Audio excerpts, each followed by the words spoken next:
Here's a quick look into today's episode. To do what General Rainey told me when I was in third ID, he was the model for leader development as far as I was concerned at that stage in my career, because he walked the talk. He said, leader development is the most important way to solve all the Army's biggest problems. And if counseling is the way to do that, right, then what are the outputs of counseling? It's getting to know people, their strengths, their weaknesses, their background, what motivates them, so that you have that, I think, fingertip feel, right? You can anticipate where those engagements need to be, where that trust extends to train and test and then trust, right? If it hasn't been trained or it hasn't been tested, it starts with knowing how they've been trained and been tested. Just exceptional professionals that shaped my understanding of what a culture can be when you have really effective leaders. Those were the guys that I had a W-2 untracked pilot in command who took me to the motor pool and was like, hey, you know how to PMCS? And I'm like, no, dude, I don't know if they covered this in Bullock, but I can recognize that as Ombi. But he showed me what right looked, a prior RI that was on the line at the ranges helping soldiers qualify. All of them in the aircraft were, showing me what right looked. Some of the leaders that I think the most of are the ones that have taken time to help me when they had nothing to gain in return. I had been heavily influenced by General Rainey when I was in third ID. Every quarter he did a field grade LPD and a company grade leader LPD. They were exceptional. They were prioritized, right? Words whisper and actions thunder. Like, he led the way and made it very clear what he expected, from leader development at Echelon that time. And we did execute very well. Generally, it was a consensus-based approach. Like, I would ask them at the end of the LPD, hey, 2 weeks from now, we're going to do another one of these. In the aviation community, we talk about practical drift or normalization of deviance, right? That there's a somewhat innocuous deviation from a standard that creates conditions for either a more dangerous deviation or the culmination of these things, right, has a deleterious effect. So, the first step in sort of combating that is like, well, what is the attitude that is driving this normalization of deviance or practical drift? But a lot of times, especially with junior leaders, I think I would just view it through the IG lens. I've never been an IG, but this sort of taxonomy of couldn't comply, wouldn't comply, didn't know. We have space for didn't know, and that's our job to teach and develop and help you understand. If it's a couldn't comply, it needs to be a conversation with someone that can make a decision about where we are establishing or maintaining standards or assuming risk. And if it's a wouldn't comply, right, there's a very thin line for how we, how much patience we have with. He was ranking them by how good of a teammate they were, how they were assessed as teammates, not, how fast they could run or how much they knew about Vantage, right? And then, he kind of started, doing a little bit of wiggling up and down. But for that to be the baseline, I probably told that story to every one of my field grades, because if you're seen as antagonistic or helping when someone's going to know that you're helping. Welcome to another episode of Teach Me to Fish, where our purpose is to help leaders better understand what drives people. In today's world, the core of recruiting and retaining talent revolves around leadership, and not just average leadership, but motivated, values-based, inspirational leadership. Our purpose is to get a little bit better every day. Progress equals small victories and stacking habits. Habits like getting up early, working your butt off, learning something new, being positive, and surrounding yourself with phenomenal people. Hey, sir. What's going on? Why are you calling me sir? I'm gonna do it probably more than once again. I'm sorry. I saw it in the text message, and I'm like, I'm pretty sure we're both colonels. Yeah. I don't know that I've worked for mine yet, though. It's just there's a certain reference that goes with it. I'm sorry. Oh shoot! Yeah, my wife will give me shit. That's why she's like, "Why do you make everybody call you sir?" I was like, "I promise you, it's not. Yeah, you look good, man. Looking good." Thanks. I feel pretty good. There's a lot of change going on, but it's been a good year. Yeah. So. Oh my goodness. I always love your pile of books. I need to consolidate all of mine. I have like 6 different bookshelves and they're not organized at all. So anytime I'm on the hunt for something, it's not if we ever live somewhere more than 18 months, I'll figure it out. But for now, they're just all scattered. I don't think I figured it out. I still think I haven't figured it out. Like behind me, there's like a piece of wood that I stacked on top of other books in order to kind of create a whole nother shelf, because they were getting like my favorites were getting like a little too far away from like Yeah. right in front of my face. I use them more for like almost like inspiration now, like just to kind of spark the ideas in your head. When I would share some of your episodes with my battalion, my intro to them was, I don't know that there's anyone that I know that is more well read on the subject of leadership. Like, and truthfully, I mean, just in terms of applied leadership, I guess I should say, right?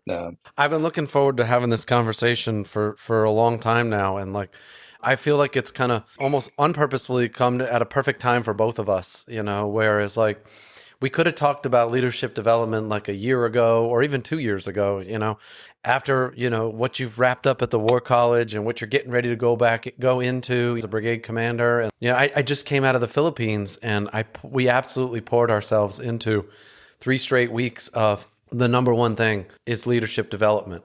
I was like, if we take nothing else away from these exercises and these rehearsals and the CTC experiences over my lifetime, I remember the leadership development. Those are the things that I remember and that I think have the most impact on people. So I feel like this couldn't be a better time for us to finally have the dialogue about it.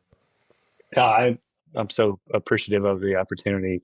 I hope I have something to offer. This has been a really good opportunity just for me to reflect. I was just walking my dog with my daughter around the golf course here at Carlisle, and not building a script, but kind of thinking about, man, like there's so many experiences and so many anecdotes and leaders that like deserve a shout out. Yeah. But yeah, the timing is good, especially just finding out now that I'm going to command again in 27.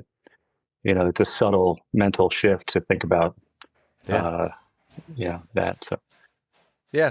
Talk more about that, because like one of the first things I was going to ask you was like, what is on your mind right this minute? Like, what are you spending most of your time, kind of thinking about right now? Well, we finished up our, the bulk of the War College curriculum about a week ago. I'm in what they call the Carlisle Scholars Program. So we get most of the second semester to work on what they call client-based research or supporting, a real world Army problem. And that's been a lot of fun. And we kind of capped the most of the formal portion of the year's curriculum up with a staff ride to New York and DC. And so for the last week, especially with news that, I expect to take command in 27, it's really just been orienting on getting the family moved and settled, which is a lot easier driving to Falls Church than going to Hawaii or Korea again. But then, how do I facilitate a smooth transition into my next role? And there's a lot of unknowns for me, just as someone who's kind of been on my own adventure for my whole career in terms of, or at least the second half of my career in terms of, I've had some really awesome opportunities, but they haven't necessarily followed the traditional path for my branch. And so going to work at the Office of the Surgeon General MedCom, very just trying to get real spooled up on what their big rocks are and what will soon be my big rocks. Yeah. Yeah. I feel like, as cliche as we always say, it's like God has a plan for all of us. And like each of those kind of weird moments in your career kind of shape it, and I feel like that gives you like a range of knowledge, right? That you can apply in a lot of different ways. And it's not just your branch or just your command. It's all the other things that you did that you will just instinctually now have an idea about what's happening in the Army. Oh, I have an idea about what's happening in the Pacific. I have an idea about how this kind of relates to that. And I think that as you go into brigade command, that's the time where even more so you have to understand what's happening on your left and right, up and down, and not just down and in. Yeah. And the value of relationships at this point is incredible. I mean, just being able to reach out and get perspective. It's such a small Army, and that's a great thing at this phase of life, because everyone knows someone that works somewhere that can give you the inside, baseball, spool you up real quick or provide you an assist if you need it. So yeah, I'm looking forward to it. Yeah. I noticed that, when you're company commander or a field grade, like there's plenty of people giving you either advice or telling you what to do. And then you become a battalion commander and it's like cut in half, if not more.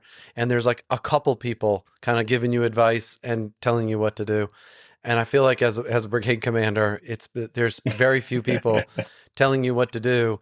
And most people they're trusting that you have the experience and you have the vision and you have the understanding and know-how to drive your organization in that direction. And like I think it's by the time they figure out that you're not going in the right direction, it might be too late. So you better hopefully you're going in the right direction from the beginning. Yeah, I was actually just talking to Colonel Scher this morning about my imposter syndrome, talking to Tom Brady about how to throw touchdown passes, and just kind of reflecting, I guess, on leader development. But you're absolutely right. There's an expectation that when you come into battalion command, you know what you're doing, and the ratio of advice to requested help, it inverts itself from your company level time. But I'm at no echelon have I felt like I didn't have a reach back. There are folks waiting in the wings to help you solve hard problems, whether it's your peers in command or someone you worked with or for, or someone you've never worked for that you see running around the track one day, then that just wants to help talk the stuff out. So yeah, because I've felt like it can get very lonely very quickly if you don't have a board of directors, if you don't have people that you can surround yourself with or call on or text or just get on, a 15-minute call, bounce an idea off. A lot of my friends are retired at this point, and so they have time, and it's like, hey, you got time to talk about this challenge or this opportunity that's coming your way, and you want to seize it and you want to be prepared and you want to reach out to those people, and if you don't have that kind of a deliberate approach to how you're going to get help, you can quickly find yourself kind of very lonely. Thinking about why I've cared as much about leader development and by extension counseling as I do is related to what we talked about in two ways. The first is that everyone has their own story, and you really can't develop anyone if you don't understand the human dynamics of where they came from and where they're trying to go. And then the second piece is how much I valued those opportunities to get that advice, to get that reach back or reach up. And, some of the leaders that I think the most of are the ones that have taken time to help me when they had nothing to gain in return, right? That they felt an obligation to help me navigate a world that, whether it was as an adult, right, as a professional, as a warfighter, or just as a leader, they took the time to offer that perspective, because the truth of it is the most that we learn is from humble, authentic leaders that are willing to talk about their challenges as much as their successes. There's an expectation that everyone generally has the right answer doctrinally or tactically at this stage of the game. What separates them is how accessible they are, how willing they are to help you learn from a mistake that is not fun to talk about, but or just the realities of a circumstance that they came back from a hard deployment and this is how that affected their family, or they made a brash comment in the wrong setting, right? Yeah. That, hey, these are obstacles I've already tripped over, and to hear that from someone that you think super highly of, it is really powerful.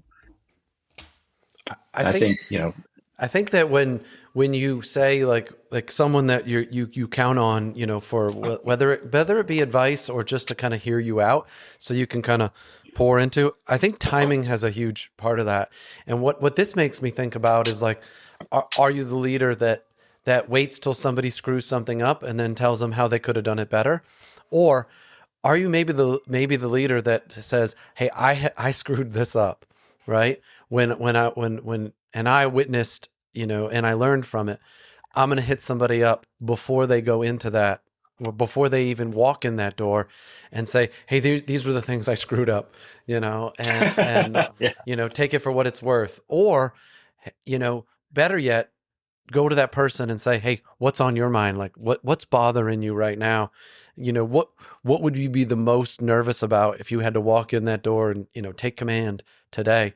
Well, all of a sudden, at a sooner rather than later, You're like, what would you be worried about? And help them kind of think about it before they go into it. Not the Johnny come lately that comes in, after and says, hey, here's what you could have done. I could have used that. I could have used that advice a while ago. We've seen that a bunch of times. I think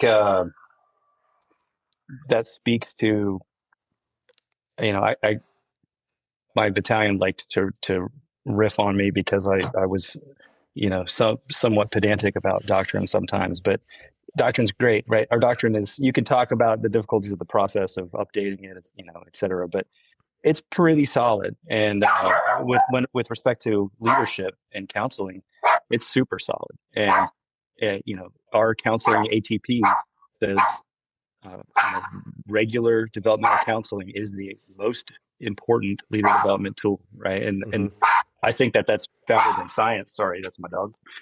That's going to be an edit. But if doctrine says that regular developmental counseling is our most effective tool to do what General Rainey told me when I was in third ID. He was the the the model for leader development as far as I was concerned that stage in my career, because he walked the talk. But he said, leader development is the most important way to solve all the Army's biggest problems. And if counseling is the way to do that, right, then what are the outputs of counseling? It's getting to know people. It's getting to know their strengths, their weaknesses, their background, what motivates them, so that you have that, I think, fingertip feel, right? You can anticipate where those engagements need to be, where that trust extends to. And it's not because, this is another General Rainey aphorism, train and test and then trust, right? If it hasn't been trained or it hasn't been tested, that's probably the extent of where you trust. And it starts with knowing how they've been trained and been tested, how they think.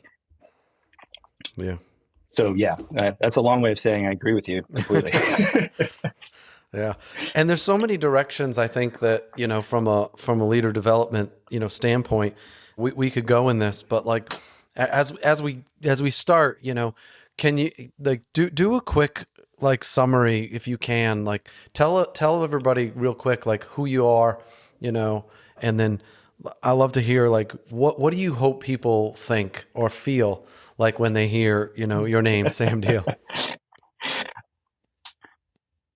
Yeah. That the second question is really hard, but the first, I would say, the easy short answer is I'm a career medical service officer, medevac pilot. I've been fortunate to do a couple other things as a planner, and most recently commanded an aviation battalion out there, 25th ID. Shout out to Task Force Hammerhead. My origin story is such that I actually, like a fair number of your guests, I think a surprising number of your guests, I didn't plan on joining the military. Both of my grandfathers were in military service. My dad's dad was in the Army. My mom's dad was a Marine. Both of my mom's brothers are Marines. But at the time that I graduated high school, I kind of, I'm sure my dad would have loved for me to go to the Naval Academy. That's where he went. I wasn't thinking a whole lot about much of anything besides the sports teams that I was on when I was a senior. And I ended up applying to James Madison University, primarily because it was pretty and my sister went there, and I could go snowboarding and it was close, and mountain biking and stuff. But I didn't really have a strong plan for what I was going to do with my life. And I think, some of that was, my parents got divorced when I was younger. My dad got stationed overseas twice while I was growing up. And, that was tough. And I didn't necessarily think that was the model for, the way that I wanted my life to go. And of course, that was a short-sighted and very myopic perspective. But I think that's probably what kind of drove me towards, I went to the Naval Academy and I saw, like, it was very impressive, but I was like, I kind of want to go to college. Yeah. And so I did. 9/11 was my freshman year, and I was in the dining facility there. My mom was a flight attendant at the time for American Airlines. My dad was still in the Marines. And that was obviously like a significant event, as it was for many. But shortly thereafter, I was talking to my dad. I was like, hey, I want to go, I'm going to go enlist, right? And he was like, hey, man, there's going to be plenty of work for you to do. after you finish college. I actually did go to a recruiting station, and they were like, yeah, you can be, here's the MOSs we need this month kind of thing. And I was like, wow. I was trying to talk myself kind of into that path. And my dad eventually said, hey, like, why don't you look at ROTC, right? If you want to serve, there's options that, you don't necessarily have to go, do this job that you have no interest in doing. You can finish your coursework and join the Army. I thought about that for a while, and I ended up joining on a short, quote unquote, non-scholarship contract, but the Army still paid me for those last 2 years of school. And then I was in the Army. And how I became a medevac pilot, I was a pre-physical therapy concentration, health sciences, and I was going to go to grad school. And I just got really enamored with the idea of, doing something a little bit closer to the line, I suppose. I was living with a bunch of meatheads with high and tights down there off Portland Public Road, and really enjoyed, the Army training. I really enjoyed it. There was a great program there at JMU, still a great program. And so I was really bought in, but I didn't want to abandon what I was starting to really feel called to, which is helping people, right? And I was interested in physical therapy only because I tore my ACL playing soccer, and I really enjoyed getting healthy again. I was like, oh, this seems like something I could do for a living. So my initial plan was, hey, I'll try to go be a medevac pilot for a little bit, and then I'll go back to school and have, maybe some cool pictures on my wall when I go back to school. And for a variety of reasons, we can talk about. Obviously, I'm still here, but I've loved it. I've had amazing opportunities, since that time. I wouldn't honestly change a thing at all, but it was not a deliberate glide path. That's for sure. To your second question, I did not ask anyone, though I wanted to ask what they would say about me, or how I'd like to be remembered. And I would hope that those would be the same things.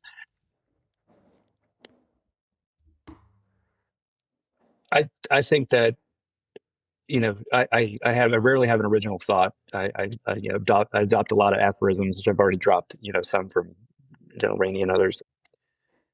Is that I tried to make the Army be what it says it is. And it goes back to, the doctrine that we have, that we fall short, but, just like our country, we're very idealistic, right? We have high aspirations and values and codes of conduct and expectations for everything from tactical competence to character. And man, if you just keep your eyes on that prize, like it is a really inspirational environment. Mm-hmm. And we all absolutely fall short. I mean, I'm just being eaten alive by imposter syndrome just sitting here talking to you about it. But I've always, and I think that's probably reflective of my upbringing and my sort of reverence for national service. I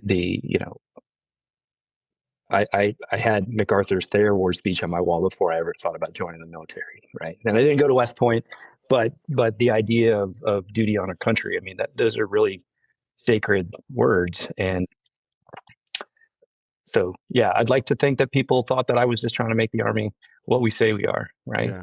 And in a broader sense, helping our country be what it says it is, that we are, imperfect. We've gone through struggles. We've failed in different arenas, and consistently, right, struggle to figure out, hey, what's important? How do we prioritize? But at the bottom of all of that, like, we are a values-based organization, and that's a great thing. I did have a senior rater tell me my greatest flaw was that I was too idealistic when I was a captain. What I think he meant in retrospect was that I was perhaps too emotionally tied to my ideals, right? That there is a time and a place, and a poker face is important, right? And public, and dissent and candor is an art. It's not a science, right? There is a way to move the ball that doesn't involve righteous indignation. Yeah. But I, at the time I thought, yeah, it's if I'm gonna have a weak spot in my swing, being idealistic, probably I'll take that. I understand there was a little bit more to it at the time, probably, but that's what I latched onto. Yeah. I I like how, we're already starting to dabble into like a little bit of like why have you stayed with the Army for so long, and like what you love about it, and the person you hope that people kind of feel when they hear your name. And imposter syndrome, right, is something that I feel like it's just getting more and more as you go on in the Army. Like I feel like when you first come in the Army, they make you feel like you don't belong, and then you start to feel like, okay, maybe I can hack it around here. Then they give you stripes, and you're like, maybe I can't hack it. It's a lot harder to be in charge of Yeah. people, or you become an officer and you're like, I think I'm good. I graduated. I passed OBC, and then they put you in charge of a group of humans and who have kids and families and stuff, and you're like, well, maybe I can't do this. This is hard, like this. So the imposter syndrome just keeps snowballing, and the most I ever felt like an imposter was when you find out you're going to be a colonel, and then you find out you're going to be a commander. And those two moments was like the most imposter ever. Even if you Yeah. start to, you start to think that this might happen, you're like, this might happen, until the moment you see your name on a piece of paper. Like that was like a gut punch, and it was like, holy cow! Now you have to do what they think you can, that they think that you're capable of. So, imposter syndrome is it's so real. With you though, what I've noticed since the time I met you was like you gave this humble yet super confident, aura about you. You wouldn't know medical service. I probably didn't even know you were a pilot when I first met you. You know, it was Yeah. just leader, right? It's just leader, regardless of branch. You're an impact player. You're solving problems. People like Kevin Williams counted on you. Like these people looked at you and they were like, "Yeah, Sam Deal will take care of that." you know and then we find ourselves over at the Philippines last year, right? And we're over there, and like, or maybe it was during like one of the exercises, and like you walked in, sleeves rolled up, literally sleeves rolled up, saying, "I'm ready to get dirty, I'm ready to get to business, we're going to figure this out, we're going to do it safe."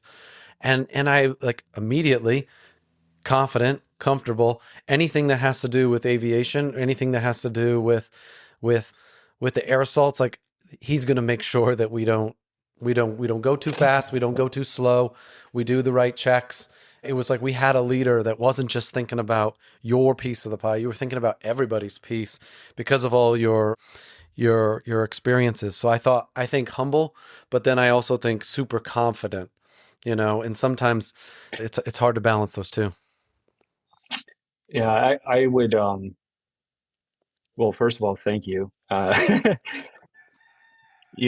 think there's a lot of folks that operate in between the seams, and it's easier to be comfortable in your own skin if you're in your own, sort of a role. But I certainly felt like I wanted to go to Sam's because I wanted to be able to say, like, I've done the work to understand combined arms maneuver and how to plan, right, and how to communicate. And was that driven by insecurity? Maybe. And that's the beauty of talking to folks that are in counseling about what their greatest strengths and weaknesses are, because there's a golden mean, and your greatest strengths are often reflective of your greatest weaknesses. And the more junior you are, the more, as a general rule, I've found the more general those assessments of the strengths and weaknesses are, or they're more thematic and or reflective of what they think they should say they're good at, right? Like, Yeah. or they struggle with. But to your point, about maybe self-doubt, there's a connection between humility and just being honest with yourself about where you struggle, and that can be tremendously motivating. It can also start to drag you down, and I mean, I've seen it in myself and I've seen it in others, where, to your point about, hey, am I ready for this? How is it possible I'm going to be a battalion commander? I'm 25, right? Oh no, what happened? To, am I giving my family everything that they need in this stage of life, Mm-hmm. right? Because I can be outward facing and high performing, but if I've got nothing left, when I get home, that in and of itself, it can be really draining. So it's an interesting reflection of how you think about yourself, that you can put all the work in to prepare yourself, but maintain an awareness that, you're still fallible. Yeah. Right. And, I think I've had the benefit of, when you grow up in the medevac community and deployments, you kind of just sit around all day thinking about what's the worst possible thing that could happen. Right. And so the question is, right, how do you weaponize that? How do you turn that into growth vice, turning it into, chronic anxiety, unfettered, I must control everything because, here's all the bad things that can happen. It's like, well, actually, there's a way you can look at that to say, this helps me understand the conditions that must be set to do this effectively. Mm-hmm. And that might start with a conversation I had with a pilot in command 6 months prior, right? Yeah. That I may not be able to talk to him. Hell, I probably won't be able to talk to him right during this exercise or during this aerosol, but I know him and he's been trained and he's been tested, or she's been trained and she's been tested. And so now I'm going to trust him to execute despite my own, internal narrative. So. When you said like your greatest weakness and, like someday becomes like your greatest strength, and sometimes because you just get either pissed off or you recognize that it's necessary or something like that.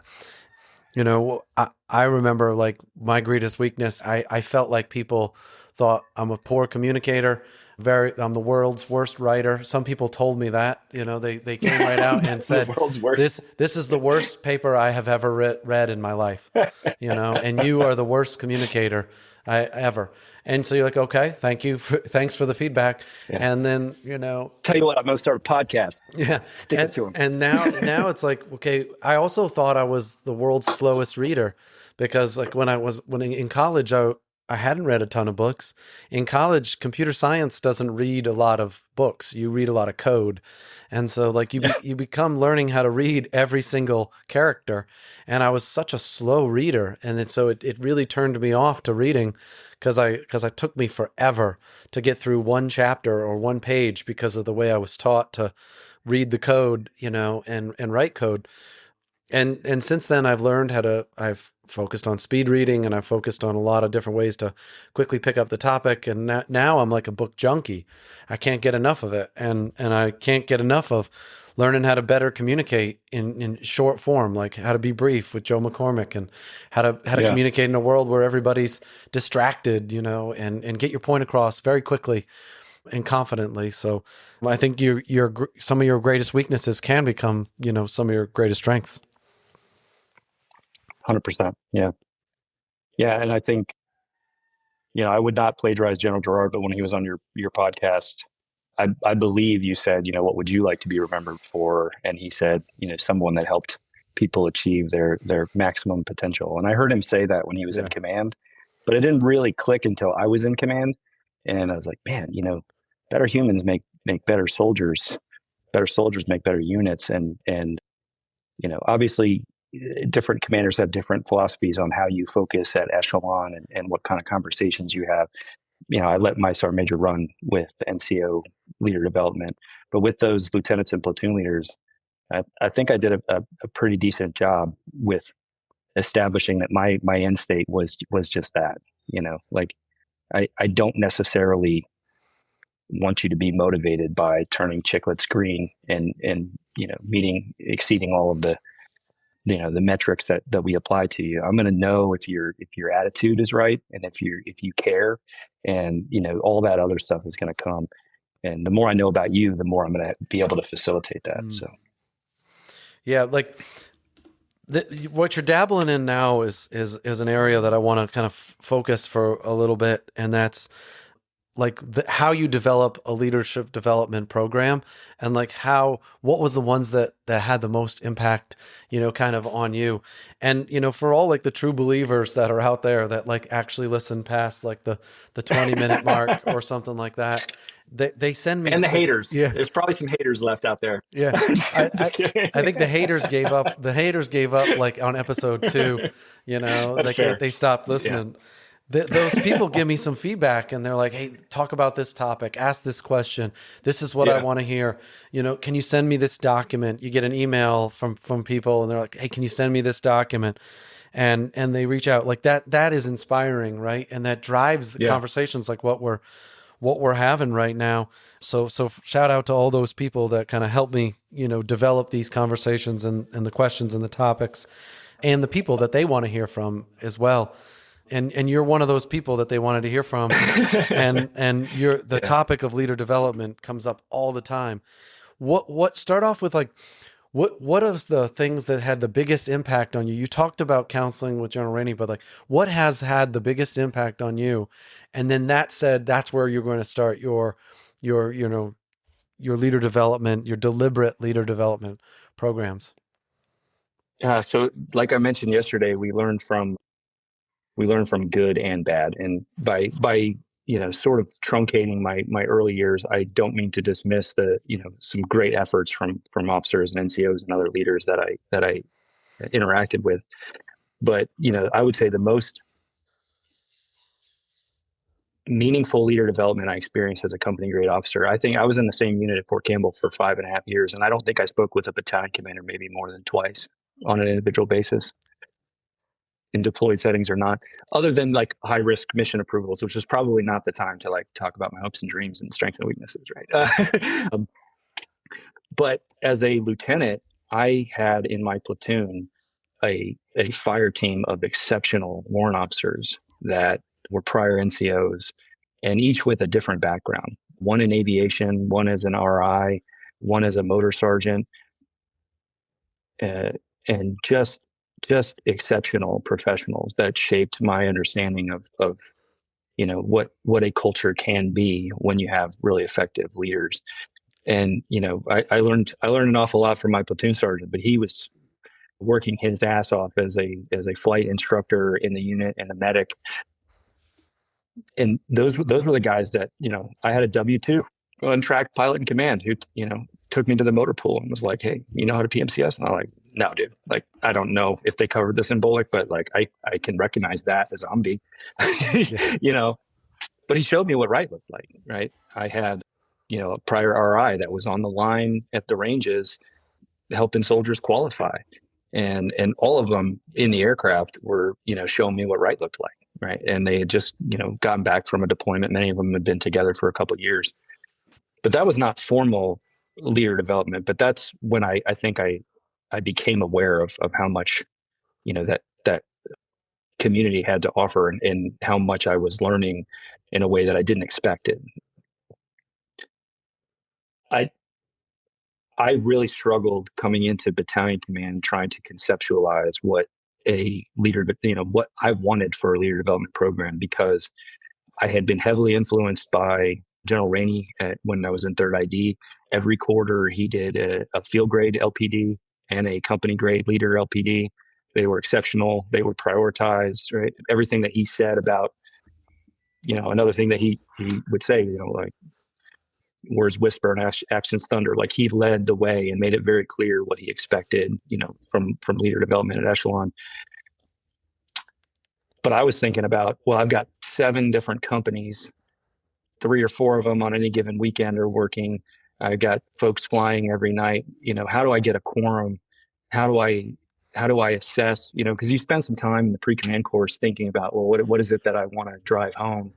What's important to me that we learn and understand. And there's sort of a didactic, training piece of this. There's also education piece. How do you balance the two? And I will say I never did get, and I reached out to a bunch of folks and got, here's my 12-month glide path. We're going to read this book this month. We're going to read this book this month. I never did get to that. But I will say, and I think that, that I would have witnesses to bear me out, that we did prioritize that time and we did execute very well.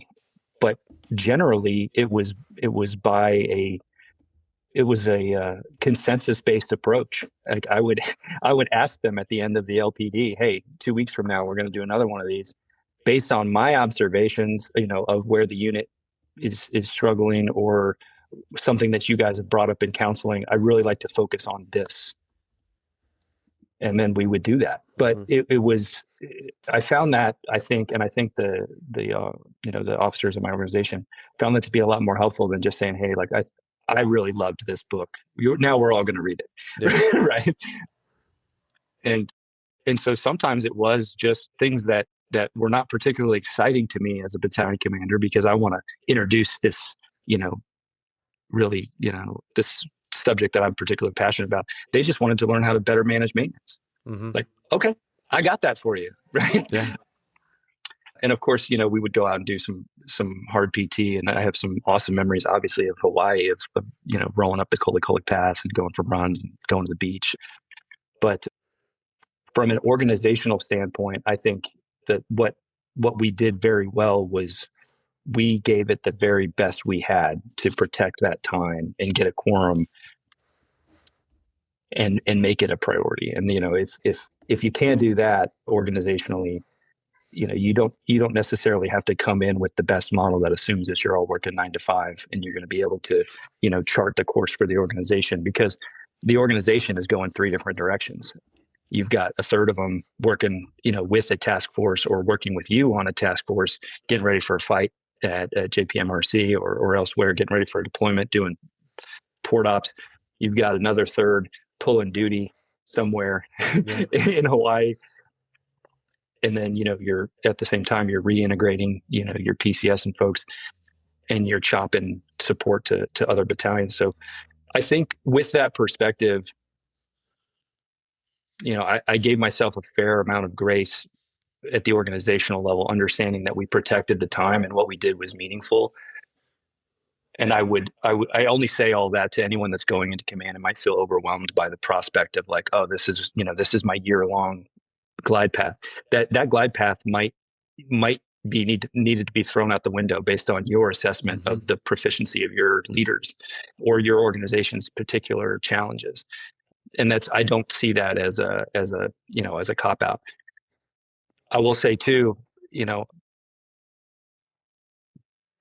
I did the math when I got into command, and if I did quarterly counselings with every person that I senior rated, it would have taken about 30 hours a week if I gave each one of them an hour. So I won't say that I did that, but I did do quarterly counselings with every platoon leader that I senior rated. And those were about an hour long. And I think that just gets back to the point of, well, what is the objective of your program, right? And if it starts at the individual level, you're going to see collective results. And the message that you send, I think Trivia said it when he was talking to you, but I mean, it's well known, right? You got to be on message. The key is, how do you translate that message to 650 people who are all going to hear that message differently? They might need a different why. They might, and this is why, I love self-determination theory when we talk about motivation, because everyone's motivation is derived from different variables.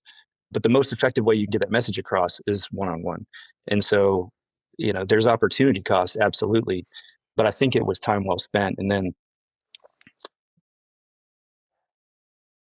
you hope that message permeates and gets translated again in the same, in similar lexicon. But I would also, offer at the end of counseling that I probably lost 30 books over 2 years that were never returned to me. And that's fine. I bought several copies of several books. But based on that conversation, I'd hand someone a book, or I'd give them a choice, right? I'd say, choose your own adventure. But based on what I know about you, this is how I think we can fill in the gaps. Yeah. And so, it's qualitative, but I wish that someone had done that for me. It wasn't until I got to CGSC that I was sort of intellectually humbled. I felt like I was pretty well read because, I had read 3 whole books about World War II. Right? What else is there to know? And so whether it was someone that wanted to, learn more about leadership through adversity, or someone that, hey, here's a copy of Endurance, right? Or someone that I felt like needed a little bit more, they were very technically competent, but like, to use General Gerard's words, right? I'd ask them what time it was and they'd build me a watch, right? I'd give them a copy of Brief. Right? Sometimes it was, you will read this. Sometimes it was, hey, here's some things that I think would help you out. But that was a way for me to get after what I really wanted from my leader development, which was, some intellectual stimulation. And it wasn't necessarily tied to reading a book. It was, what are you consuming? It can be a podcast, right? It can be YouTube. There's infinite numbers of things. And absolutely, there were times where I would just send out and say, hey, here's Colonel Shaw. You guys know the Broncos? You want to know what they're thinking and how they want to fight? And you want to hear some reflections from a really experienced, senior leader? Like, this is worth an hour of your time. Yeah. The transfer of tacit knowledge from professionals that care about what they're doing. You got two of the best in the biz just yapping, right? It's just like I told them, it's like you're sitting behind their fence, and they're sitting around a campfire talking. That's a great use of a lieutenant or captain's time. Yeah. Right. But I will say, even the first LPD that I did it wasn't ad hoc, but I realized that there was more of a gap, I think, generationally between me and my junior leaders than I would have liked to have believed was there. Because in my mind, right, I'm still cool. I'm not. So I took the 2 articles from the Green Notebook that was, I think it was 31 things I wish my senior rated population knew. And then there was a rebuttal that was like 16 things I wish my senior rater knew. Right. And so you had this sort of generational perspectives, right, on what success looked like, on how evaluations worked.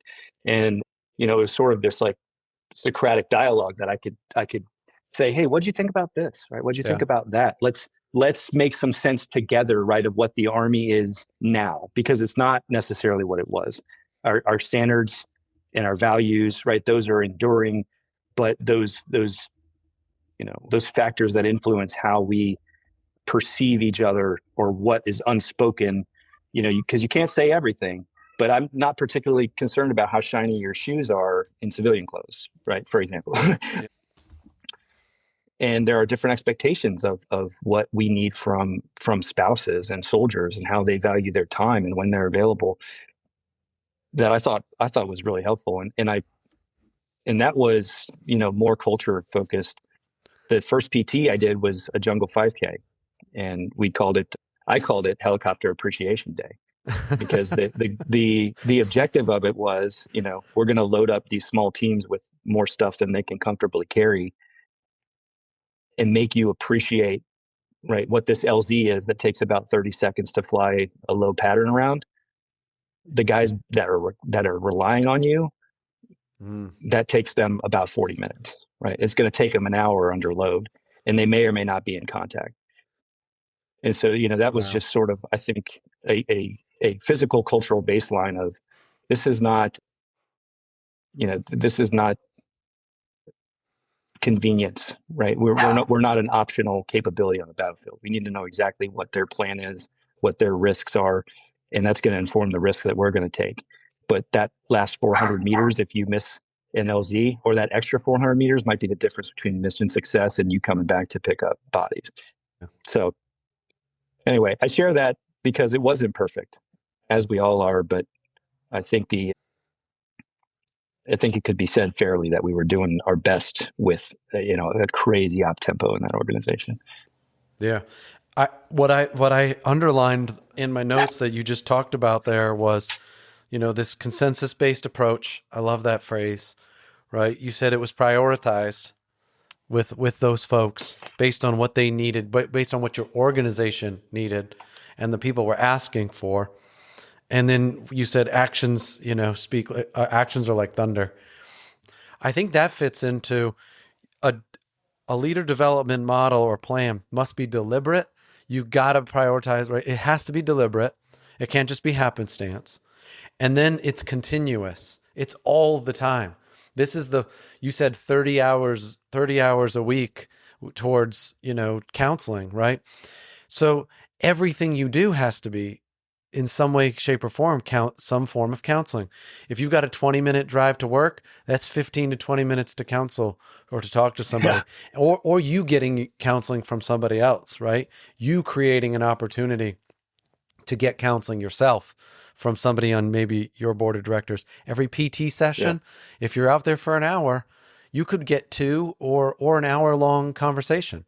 Like some of those, the best ones are when I link up with somebody right out here on the street, we go for an hour-long run, nice and slow, start slow, taper off, right? Like me and you running around the track or walking, me and Andrew Yeah. Batul out there walking for 30 minutes at a time. Like Andrew would walk. it adds I'm just up. kidding. I had to say Yeah. it. He's probably going to He's walk coming by for right me. now. He's going to walk by He's my coming house for right me. now, and he's going to point to his watch. He's going to have like 30 miles under his belt by today. He's an animal. I just saw his dad face to Yeah. face, for his change of command a couple of days ago. Shout out, That's Kevin. awesome. This continuous, it's all the time. It's every minute is an opportunity to kind of to pour yourself. That's what I've resonated. That's what I've resonated after all these years, is like when someone said, grab an MRE, let's go sit over here. Never eat alone. Yeah. Right? When someone says, hey, you got time for a cup of coffee, like that's a counseling session, or that's an opportunity to get leader development. You said endurance a little bit ago, right? I haven't read the whole book, but I've got 3 different copies to include this one that's like leather on my thing. Yeah. And the reason I bought endurance was because General Jeff Van Antwerp sat on an MRE box in the shade, and he told this story about Shackleton not Shackleton, Shackelford's, his memo that said, looking for good men, like low pay, like risk is high, the chance of coming back is low, but if we do, huge glory. And I'm butchering the poster, and I want to put it up on my thing. But I simply bought it because of the story he told about, like, by God, give me Shackelford, like that's who people wanted, on your team. And so I don't remember all the words, but I remember the way he made us feel when he was telling us that story. It's continuous. It's all the time. It's finding these moments, to do leader development. If I can just ping on one piece of that part of the beauty, I mean, I love reading history, but some of the goodness of those types of stories is also just sort of beat your ego down a little bit, right? That you might be in a bind. I guarantee someone's been in a worse bind, right? You read about that crew, right, and their hands freezing to their oars. I don't, no spoilers, but or you read about a difficult, circumstance within a chain of command or physical adversity, that all of a sudden, your problems are put in perspective, and and especially at a younger level, sometimes it's hard to see, right? It's like, well, I deserve better than this, right? Like I don't understand. Like we planned this way. How come things aren't going to plan? Like, well, actually, that's exactly what you should expect forever, right? Someone planned, a deployment against this timeline, and something changed. And that's what war requires of us. I mean, that's why we talk about agile leadership, et cetera. But if I could go back to, I mean, you mentioned consistently, or the consistency of engagement. We get hung up on the nuance of, or semantics of coaching versus counseling. But I also learned from really General Williams that he coached me all the time. He was always coaching me, but counseling was different. And he would coach every, major or staff officer that came into his office to produce, a better thing, right? Or to be more effective doing this. He was a coach. He is a coach through and through, and he inspires that way. But when it came time for my counseling, even though I spent, an hour or two in his office every day, just mashing on some prod, when it was time for counseling, it was a different type of conversation, right? It was deliberate, it was focused, and it can be on an MRE box. And I mean, I don't want to beat myself up too bad, but the eternal caveat for this whole conversation is I haven't been perfect. There are absolutely, times where I've wanted to be better at this, but I can say that I did my best. And, just to that point, there was an officer when I was in the Philippines. I was about 24 hours from leaving. It may have been 6 hours from leaving now that I think about it. And he had asked me twice over the preceding week, like, hey, sir, can I get on your calendar? We do one last counseling together. And I was running around, trying to make sure our conditions were set for whatever was happening after I left with the op maneuver.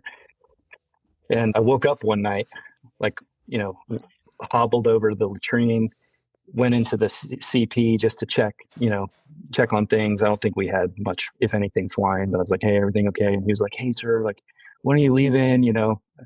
Kind of tepid, like, hey, you said you were going to get to me, but I was like, all right, come on, let's go outside. And we sat outside on folding chairs at 3 o'clock in the morning until 4:45. Just talk because I felt like I owed it to him, and I could have done that better. But I recognize, like, I hope anyway that was, worthwhile and that was memorable. And hopefully that will, facilitate that officer's, perspective on the value of those conversations, if it was valuable, which I want to believe it was. I'm sure it was. But that the opportunity to kind of, think through how the organization fights, how they lead within the organization, what they want to do next, right? What kind of unit do they want to go? What, like, command? That may be the only feedback they get from a lieutenant colonel before they have to make that decision, or at least one that that knows them and has worked with them. So yeah, I don't want to beat myself up too bad, but you find it where you can, and I think as long as that intent is known, that carries a lot of water too. Thanks for articulating it well. Coaching is different than counseling, and they are different, because when you go on a run with somebody, that might be counseling. If you're asking questions, I think counseling is like, what do you want to do with your life? Like, where do you and your spouse see yourselves in 3 to 5 years? When are you going to start a family? Like, that's counseling. Coaching is you could have done a better job in preparation for this live fire, or, here's some of the things that you should read. Coaching is definitely different than counseling. Thanks for kind of bringing that to light, because there's no intent of, especially when it's something complicated. Leader development is very complicated, right? And it actually is probably complex, where there's so many variables. And we have a tendency to try to make things sound so simple, right? But you can't oversimplify it, because it is tough. And that's why I think people know the difference. It's hard to explain, but you know the difference between good leader development and no leader development, Yeah. And the intent thereof, right? I mean, absolutely, counseling a lot of times is future focused, because, I turned down a retention bonus because I wasn't going to stay in the Army. I didn't know what I was going to be when I grew up. I didn't know how I was going to navigate my career and manage a bunch of different options. So, like, I've really appreciated the opportunity to kind of, like, help make sense. If you're dual military, if you want to go to a functional area, whatever you're passionate about, like, hey, don't just think I'm going to stay in the Army or I'm not. I didn't have half an idea how many amazing opportunities were available in the Army that, a lot of junior officers, they just kind of think, well, maybe this isn't for me. Okay, maybe it's not, but maybe you have a tremendous skill set that, you can continue to serve.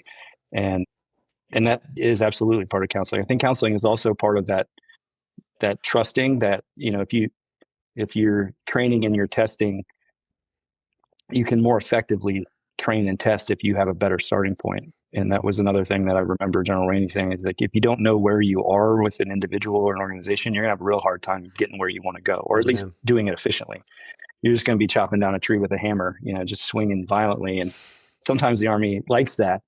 I used to characterize my organization as that, like, there's just this frantic activity, and it's like, sometimes slow and steady is the pace that we need to take, because it allows us to reflect on, what is the delta between the resources and the requirements, and has someone who has decision authority been given an opportunity to reduce those requirements, right? You can't do that if you're not being deliberate and having those conversations. Yeah.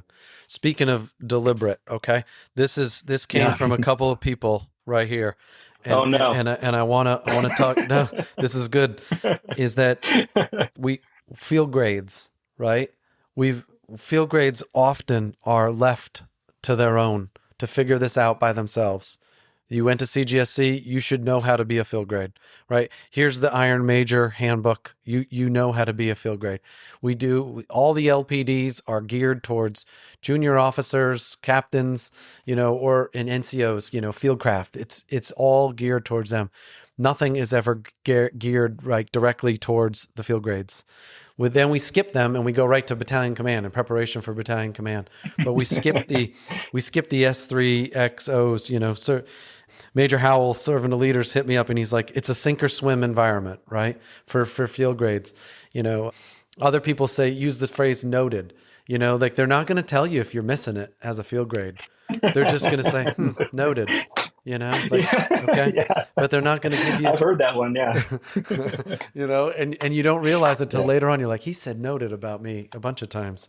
Okay, so I want to park on field grades and like one, what you have seen, or two, what you hope to do for some of the field grades that are either going to be in your organization or that might be out there that are kind of listening right now.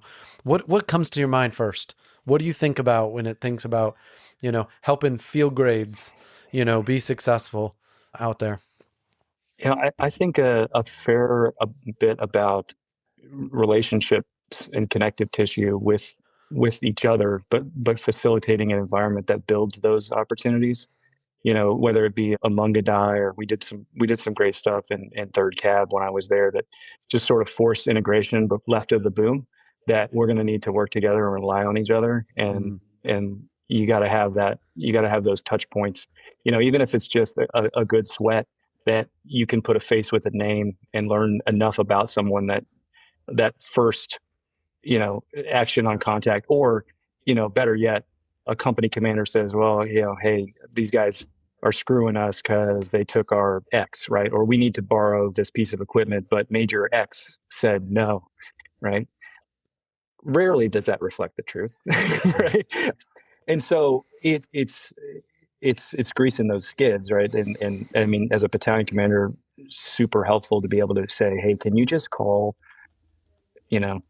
Major or whatever and figure out what happened? And it's a 30-second conversation instead of a 6-hour mission analysis session, right? That you are all on a team of teams, and there is going to be a natural fleshing out of there's going to be a natural echelonment of who has the most potential. That's unavoidable, but you're not directly competing with each other. In fact, I will never forget, and I told my field grades this story of now General Williams writing names of field grades on the division staff on a whiteboard. And I was looking at it and I was trying to make sense of it. Like, cause I was just in there jamming on something, product of the day. And I was like, this looks like an OML, but it doesn't totally, jive with, and he was, and I apologize if I'm paraphrasing obviously, but the context of it was he was ranking them by how good of a teammate they were, how they were assessed as teammates, not, how fast they could run or how much they knew about Vantage, right? And then, he kind of started, doing a little bit of wiggling up and down. But for that to be the baseline, I mean, I probably told that story to every one of my field grades, because if you're seen as antagonistic or helping when someone's going to know that you're helping, it's two sides of the same coin, right? That you trust is not just a down and in. Oh, my squad trusts each other, so we're more effective. It has to be functional across the field grade network. So I think that would be number one. Number two would be, a certain degree of empathy. I was actually talking to my daughter when I was walking the dog, and she's like, what are you thinking about? And I told her, I got to go talk to Tom Brady about how to throw touchdown passes. And I don't know what to say. And she was like, I said, we're going to talk about leadership. And she said, what I thought was actually really cool. She said, like, you have to remember what it's like to be the people that you're leading. And she said, like a teacher who doesn't remember what it was like to be a student. And if you're a colonel that doesn't remember what it was like to be a major, you're prone to overlook things that might be invisible in terms of stress. I mean, Colonel Gasberg was awesome with this, right? As a G3, hyping up his majors and saying, hey, this is a slog, right? But like, don't put on 20 pounds because you're working 19 hours a day. Don't neglect your family. You're going to be a better officer if you keep your eyes oriented on the true north, right? And so I think just it, goes back to the opening comment about authenticity and humility, that, sharing where you yourself have struggled or seen others struggle really sets a tone that is like, okay, yeah, this is a difficult time, but I'm part of a network that I can work with and around, and I have a boss that understands that I don't need to redline every single day to be successful. And, I think I was a senior major by the time I think I felt comfortable going to like a doctor's appointment. Right. And it was as a decos when I'm like, I was probably like limping around or something, and Conway's was like, dude, you're like, go away. Right? Like, get out of here. You don't have to be exhausted and brittle to prove that you have what it takes to be successful. Right. It's about a lot more than that. So I'd say, hip shot, those are the two things that I would focus on. Thanks for that. A couple that can I ask you? Yeah. Because I know generations of field grades that have worked for you, and they've all emerged for the better. So can I ask you what your kind of focus has been? I got a few favorites. My favorite one that I always started off with was, you better be having the absolute time of your life. Like, you can't be miserable as a field grade, because if you are, nobody's ever going to want to be a field grade, because they're going to say, look at how terrible life is when you're a field grade. So first thing was, if you're ever around me, you better be having fun while you're doing it. And you can be good at what you do and have fun at the same time. It's just hard. Yeah, no, that's great. So that's where I often say captains are really good at solving problems, and majors are good at making sure problems never happen in the first place. So that's when you shift from being a good problem solver to, or General Krillo always just say, keep a captain between you and a 15-6. Has always put somebody in charge of it. Okay. That was the next one, making sure that problems never happen in the first place. I think majors and field grades, S3s and XOs, is the first time where you need to become a better communicator. You got to be short. You got to be to the point. You got to be able to make people feel comfortable that your recommendation is good, without multiple PowerPoint slides, without multiple, a long email that I have to use the wheel. That's not good field grade work. That's captain work, right? Field grade work is, you can trust me on this one. Here's the solution. This is what happened. This is the solution. We're going to do better next time. So, like, I trust you, right? So, because of your track record, so field grade is just different. Like you said, 30 seconds, get Major Deal on the line. And if he tells me this is the direction we're going, we're going that direction. Enough said. No email. I think to that, just to put a finer point on it, the banning of the words "do you want" or "would you like" early on was part of that conversation, right? In order to be brief, and also show that you can solve problems when I'm not around, right? Is an assessment and a recommendation, or right, if we screwed up, the plan to not have it happen again, right? Preempt all the questions. Say, sir, ma'am, based on what I know about you, here's the circumstances, right? Here's the risk. I recommend why. And I gave them examples of where I've seen that even up to the division level, where I've had leaders that there was some ambiguity in the circumstances, and they did the homework, and the cognitive ease that is associated with trusting a junior leader or a subordinate to say, yeah, they did the homework. Thank you very much. I have to make 100 decisions today. Sounds like I really only have to make 99 because of the work you did. And I also now understand that I can trust you when I'm not here to think about problems the way that I think about problems. Yeah. Here's another one I'm pretty confident and comfortable saying now, is that the battalion S3 and XO they do not work for the battalion commander. They are responsible for what the brigade commander is trying to accomplish, right? So, and I told that to Trivius. I told that to everybody, to Dave. I told that to all of to Ben Scott. I told that to Ryan Alexander. It was like, go help Dave Yee. Go help the Brigade XO and the Brigade S3 and the brigade commander solve those problems that they have. You are not here to just worry about our battalion.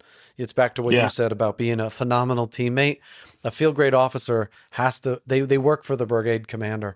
And if you're I think if you're the Brigade XO or the Brigade S3, you work for the O or the S. That's who you work for. It's not just to make your brigade commander happy and to make sure his life is like, you work for the division. Like those field grades work for the division to run the division as a field grade and as a phenomenal teammate. You're not just there as a primary staff officer, whether it's at the brigade or the division level, to make sure that your section is working perfectly. Like that's not a good teammate in my, like that isn't, if you show up an hour late, for something and you're like, well, my section is perfect. Yeah, but we were all digging a trench outside because, shout out to Fort Magsaysay, we're all digging trenches outside because the water piled up and everybody's tent is, like that's where we needed you an hour ago, not finishing up your PowerPoint site. Anyway, I digress. That was great. That was a great digression. Yeah. And good guidance. Yeah. I got this one the other day from somebody and I'd love to hear how you would tackle it. And it was, a sergeant major came up to me and he said, "Hey sir, you said in the AAR the other day when I was in the Philippines with the Broncos," and I said, "I stole this from the Australian Army, their CG, their 1st Infantry Division CG. He was really giving it to the brigade commanders and the CSMs after a long CTC, their Talisman Sabre." And he said, "Just demonstrating the right way to do things or demonstrating what right looks like is no longer good enough. We now have to coach, we have to hold people accountable if they're not doing things to standard, right? If they're not doing it right, because otherwise you've created a new standard, right?" Is what he was saying. Sure. And so it resonated with him. And he came to me and he said, "What's your advice, for if we notice there's an area where maybe some of that holding people accountable has started to slip over the course of a year or 2 years or 5 years, and you've been in Hawaii, some of the areas that those areas are. It's some of the uniforms. It's some of the faded uniforms. It's some of the wrinkled, it's the dirty boots in the PX. It's the covered in mud with camouflage on your face at the commissary. Like these are things that are like, they're small discipline things, right? But not too long ago, those things were unacceptable. You cannot go off post and go to the grocery store with mud on your pants, with dirty boots and camo on your face, because that's what people think of. They think that's what a soldier is, or it might be in the field. We're supposed to be pulling security. We're no longer, my weapon's not even within arm's reach of me.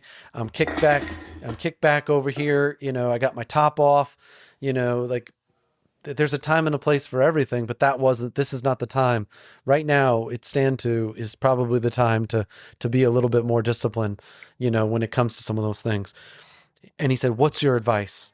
How do I kind of come in without being the person that is like, what? Oh, this is how it needs to be." And how do you kind of not just demonstrate what right looks like, but hold people accountable? What are your thoughts? What would you kind of say to them in that area? I mean, two things. The first would be, there's always goodness in root cause analysis, right? What are the unstated assumptions or expectations about why this is happening? And in the aviation community, we talk about practical drift or normalization of deviance, right? That there's a somewhat innocuous deviation from a standard that creates conditions for either a more dangerous deviation or the culmination of these things, right, has a deleterious effect. So, the first step in sort of combating that is like, well, what is the attitude that is driving this normalization of deviance or practical drift? Is it because we don't, value this? Is it because we feel too busy? Is it because we don't understand the implications? But a lot of times, especially with junior leaders, I think I would just view it through the IG lens. I've never been an IG, but this sort of taxonomy of couldn't comply, wouldn't comply, didn't know. I think I made it relatively clear that we have space for didn't know, and that's our job to teach and develop and help you understand.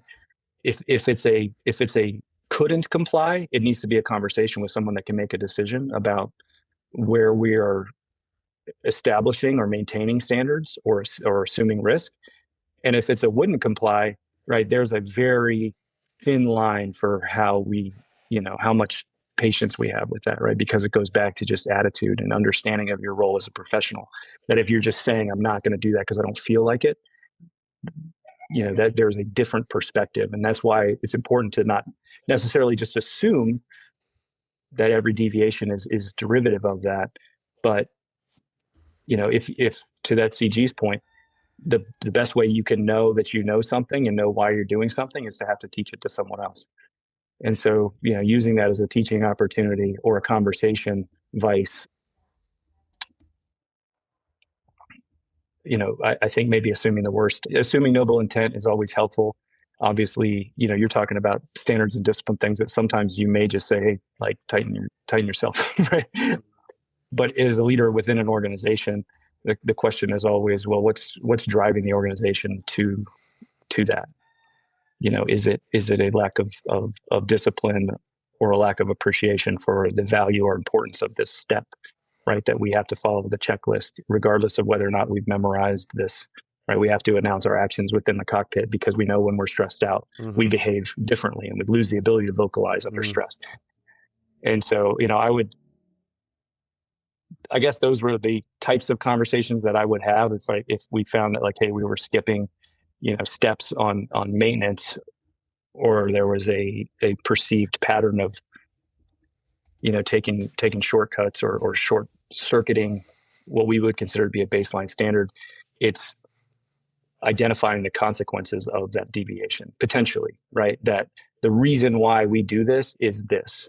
And that gets to the heart of yours. Like, some of it is just perception that the public trusts us. They view us a certain way, right? We view ourselves a certain way. And then in some cases, it's that there are real practical implications that, oh, by the way, I have lived, right? Or my friends have lived, right? That this fatal accident happened because someone felt like they were too busy to talk about what they needed to do to mitigate risk or to accept the risk, right? To bring it to a commander's attention. That we're just trying to get it done. That we're just trying to chop down the tree with the hammer. And you may find that there's something going on in that soldier's life, right? If it's within your organization that, like, hey, dude, what's up with your weapons over here? Your boots are off. Like, I don't know, maybe he's having some real problems at home, or she's having some real problems at home. It does not negate the need for professionalism and standards and discipline, but an open mind to why that's happening in the first place, I think is useful. Yeah. I like the way you talked about the drift and the deviation and, like, what's the reason behind the deviation. And I think I've always listened to this phrase or thought about the phrase of, if the rewards or the punishment is appropriate, the behaviors will follow. And so in an area where there's no punishment or there's no repercussion to not following, the blue book, then maybe it's a choice, it's an option. 100%. If it's not an order or in a frago, then it was merely a suggestion, and it becomes like, what did you not understand about this? Well, you just kind of mentioned it, I never saw it in a frago. It was never, and I'm not advocating for, like, lots of fragos and lots of orders, and definitely not advocating for policy letters.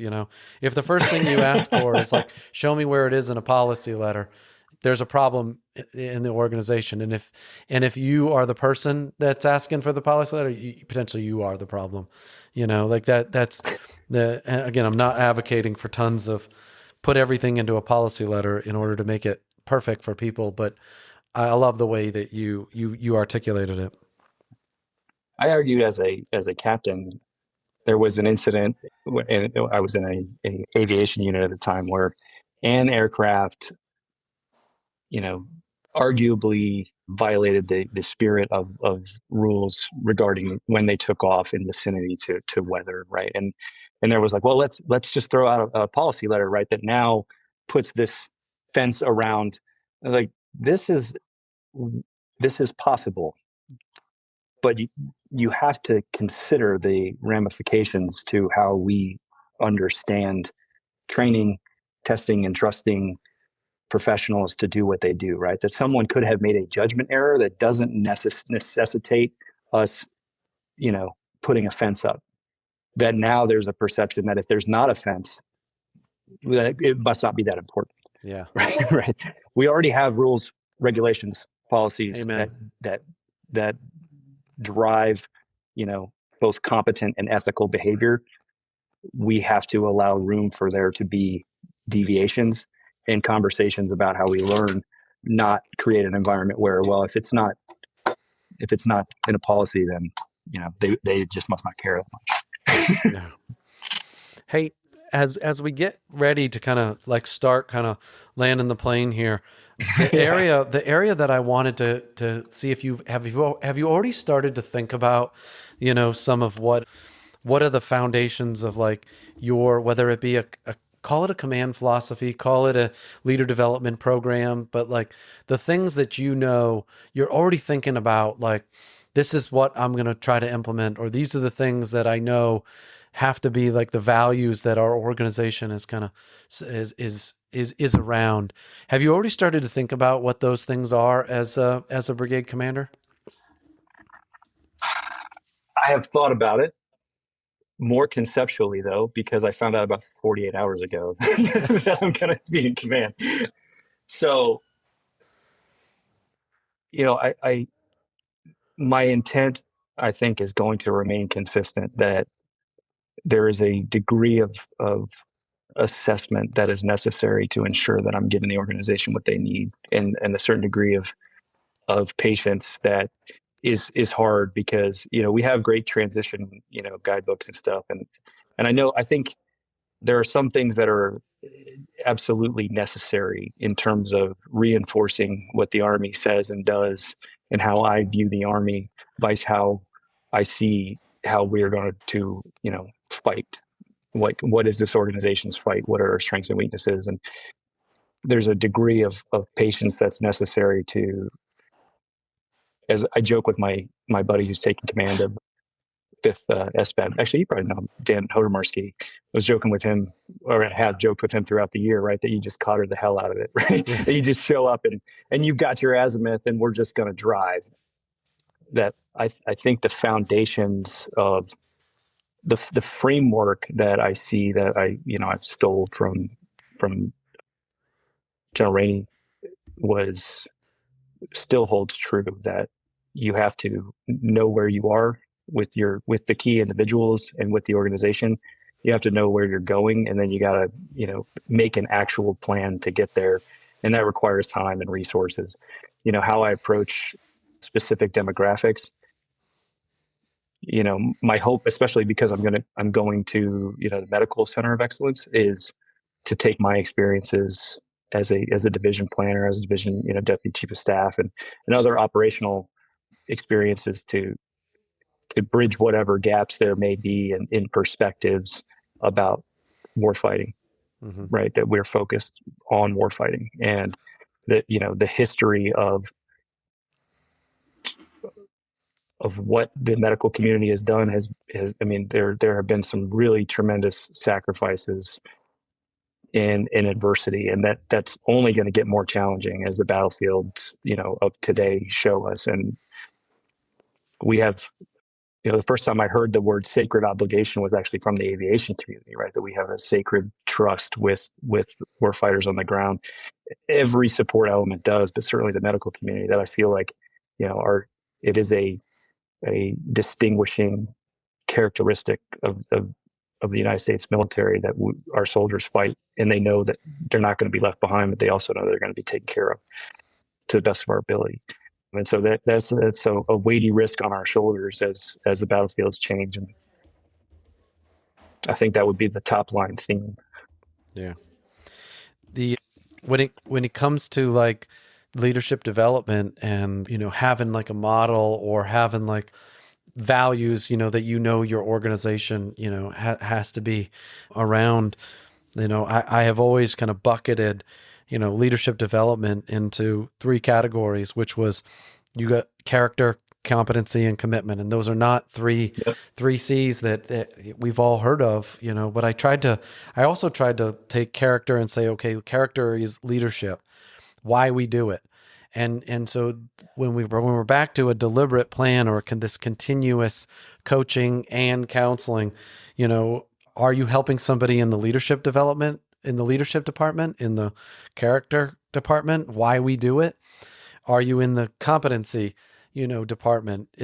Are you helping this person better understand like how and what it is we do, how we go about these things, training 101, con skills, live fire exercises, in your case, the aviation, side of things, and like getting after their actual mission essential tasks.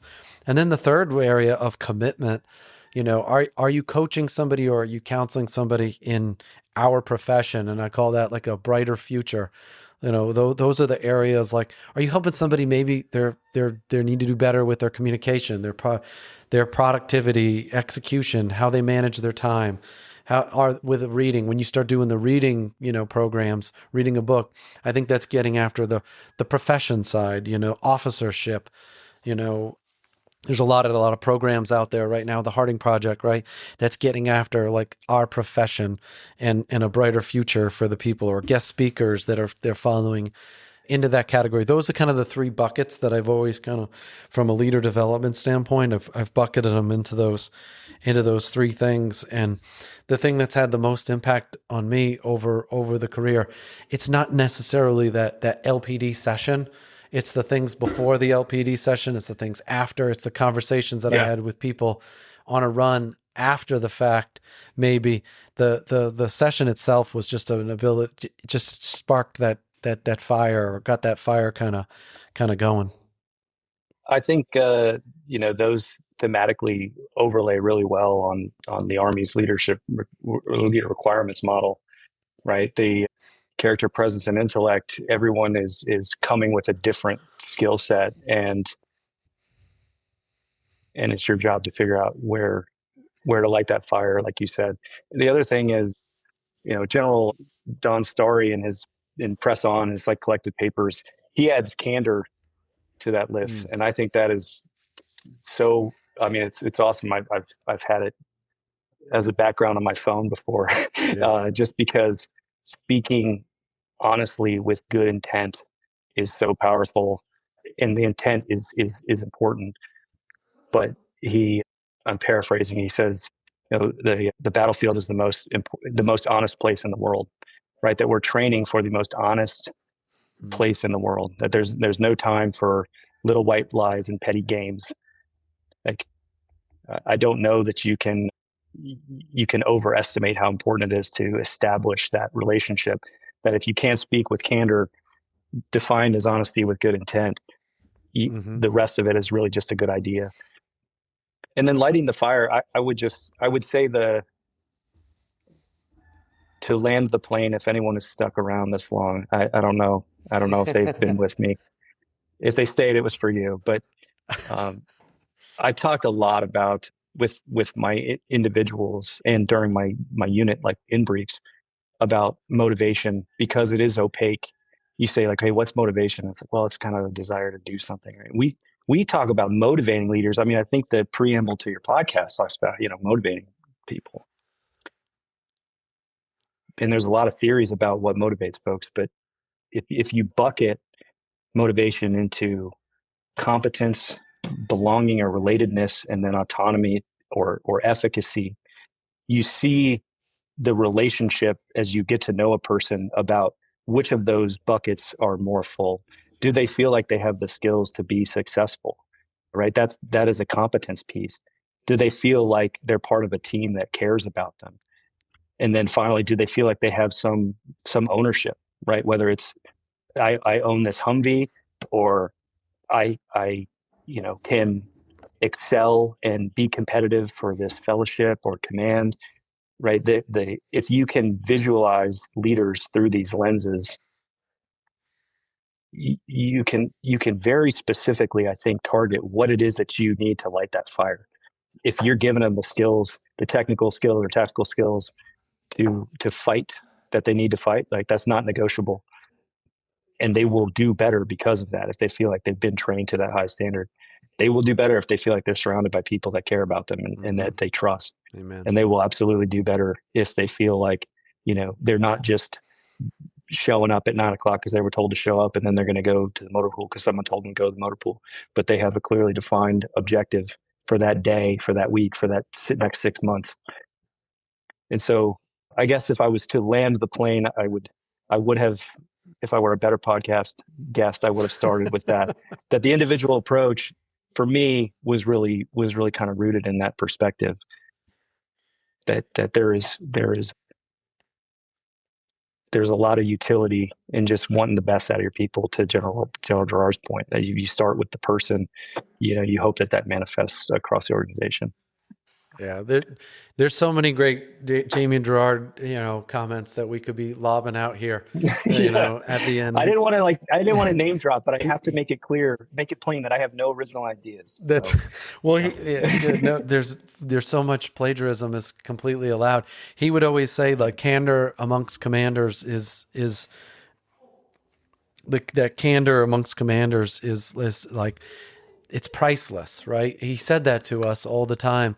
And taking it a step further, it's like candor amongst teammates can also be, can be priceless, and teammates that are willing to say what needs to be said or do what needs to be done is priceless. Teammates like that. I feel like it's easier as we get older and we started to kind of reflect, and you're like, yeah, it's easy for you to say, you're a colonel. And it's like, I'm still trying to make a name for myself, Yeah.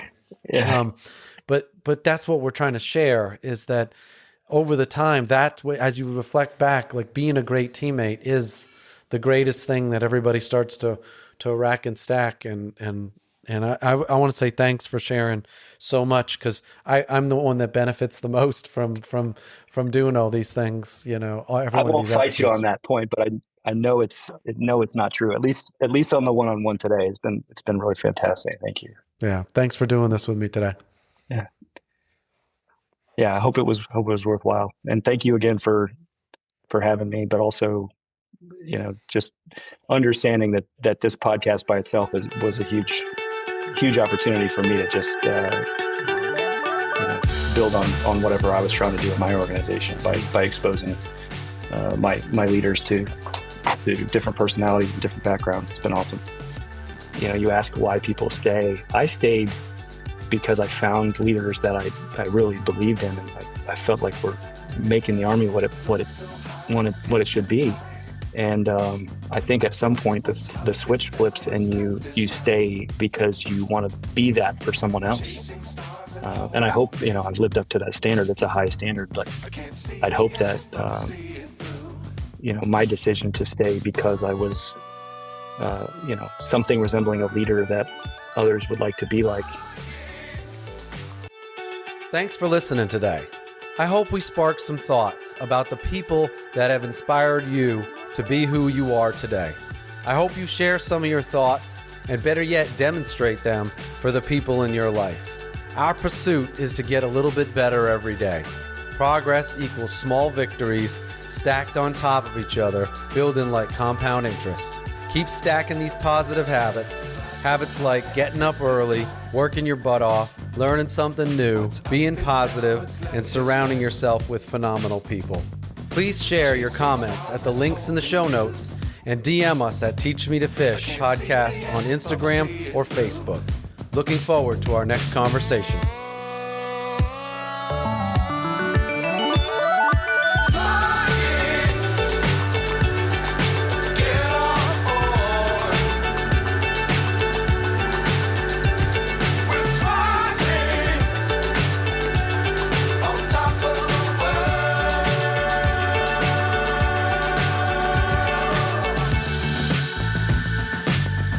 Times don't fly too high. Be sure to keep the ground in sight. Fly forever if you keep it tight. Love the world, but keep the sky on your mind.